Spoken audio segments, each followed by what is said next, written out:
El Congreso de la República es el órgano deliberativo por excelencia más representativo del sistema político colombiano. Congrega en principio a todos los sectores de la sociedad, desde las mayorías blanco-mestizas hasta las comunidades afrocolombianas e indígenas, todas en sus diferentes variables ideológicas y partidistas. Quizás sea la institución política que más cercana se encuentre a la definición etimológica de democracia, como gobierno del pueblo. Pero, ¿el Congreso realmente está correspondiendo a la representatividad de sus electores? Un episodio de la historia política colombiana nos puede ayudar a responder la pregunta. Corría el año 2016 y se tramitaba en el Congreso una reforma tributaria impulsada por el gobierno de Juan Manuel Santos.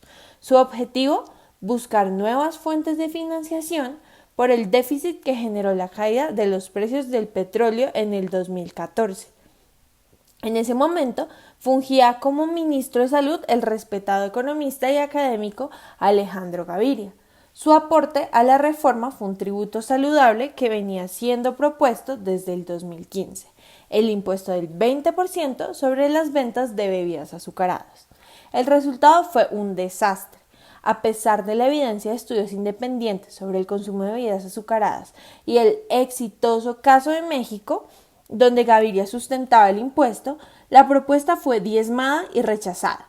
El problema ni siquiera es el resultado, sino los grupos de presión que hicieron lo imposible para evitar su aprobación en el legislativo, en detrimento de la salud pública y el bienestar general.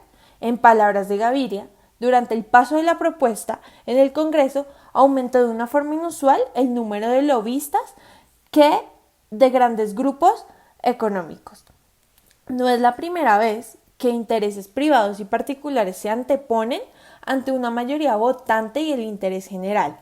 Sin limitarnos al campo legislativo, algunos grupos económicos han ejercido bastante presión en el Ejecutivo y, para dar un ejemplo coincidente, sale a relucir el episodio de la multa impuesta por la Superintendencia de Industria y Comercio a los azucareros por colusión, que finalmente se echó atrás por voluntad del presidente Santos. ¿De dónde surge esta influencia y presión en las instituciones democráticas?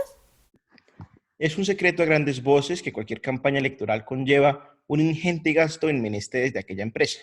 Publicidad, transporte, relaciones públicas y muchos otros rubros hacen parte del costoso proceso previo a asumir un cargo de elección popular.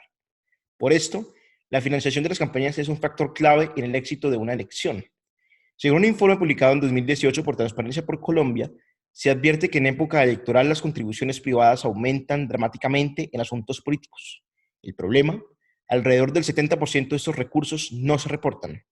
Además, el mismo informe presenta que las principales fuentes de financiación de las campañas son, aunque procedan directamente de los partidos políticos, los aportes de las empresas.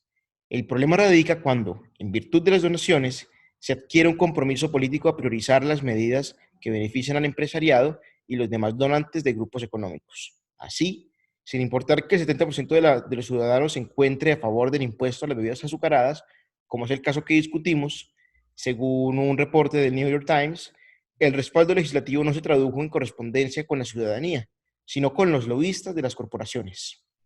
Un ejemplo de correlación que puede ayudar a sustentar la intuición es las donaciones de gaseosas Postobón a Cambio Radical y el Centro Democrático, los partidos con los mayores aportes de la compañía y quienes a su vez fueron los partidos con la más feroz resistencia al impuesto. Esto abre el debate sobre una importante reforma a nuestro sistema en cómo hacer más democráticas las decisiones legislativas, esto es, que representen a la mayor parte de la población y que las presiones de los financiadores no sean decisivas en las deliberaciones políticas.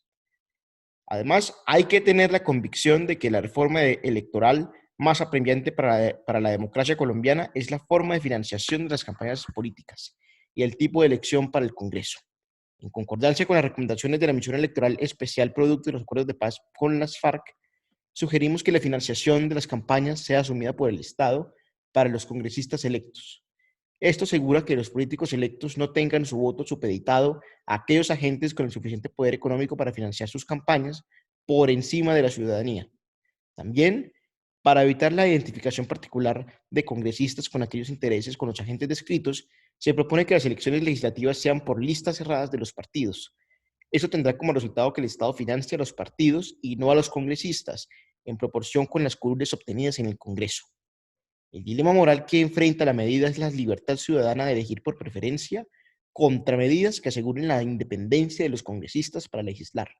Sin embargo, nos inclinamos por asegurar que al menos los congresistas correspondan a las propuestas partidistas y cumplan a sus electores, donde prime el interés general sobre el particular.